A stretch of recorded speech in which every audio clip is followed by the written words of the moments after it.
It's late October. I'm here at the 42nd parallel, the eastern woodlands of Turtle Island, aka Southern Ontario, and it's time for seed saving from our Echinacea. This patch here was planted from seed about 10 years ago, and Echinacea is a very long-lived perennial, can live actually 40 years each individual plant. And the seeds, what they look like, kind of little pieces of wood almost. Let's see if I can show you in my hand here. Yep, there they are. So they're like those little rectangular beige guys there. So what I'll do is I'll take these seed heads off and I'll either put them in a little Tupperware and shake them around gently, just enough to loosen these seeds, but not enough to get all the spiky debris in there. And then I'll take away the flower heads, put them in the compost bin or areas where I want to wild tend some Echinacea, and then separate the seeds for sharing with people far and wide. Or you can just take them and kind of shake them over a plate and do the same thing.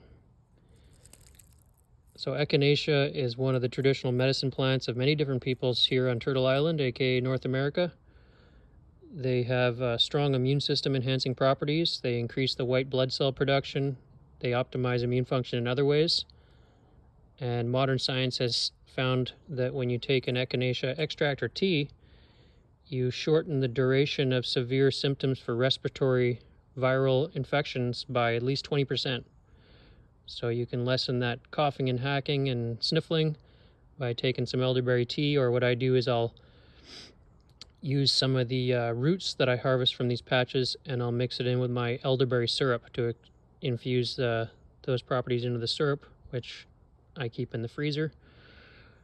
Another fun thing that I like to do sometimes is I'll take some of the blossoms and the foliage, which also has medicinal properties, and I'll infuse it into my fermented preserves. I'll make some wacky kimchi or some hot sauce, like my 7-fold flame sriracha, which I'll share a link to in the description section.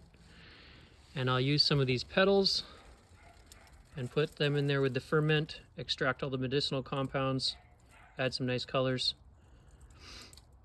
and then you get some medicine stacked into your condiments. Now these guys are beloved by the pollinators, obviously. You're going to see lots of bumblebees, solitary bees visiting. And then you can separate the roots. I dig them up in late fall around now when all the plant's energy has been stored for the winter. And then you're going to have a big root cluster you can separate in half. You can replant out some little small pieces of the roots in other places to start new plants. You could save half for making medicine. And then you can save all these seeds. I save these seeds to send out with people to buy a copy of my book, Recipes for Reciprocity, The Regenerative Way from Seed to Table. So any people buying a book from now till Christmas, I'm going to send some of these seeds slipped in between the pages. And any new paid subscribers to my Substack are also going to receive some of these Echinacea seeds.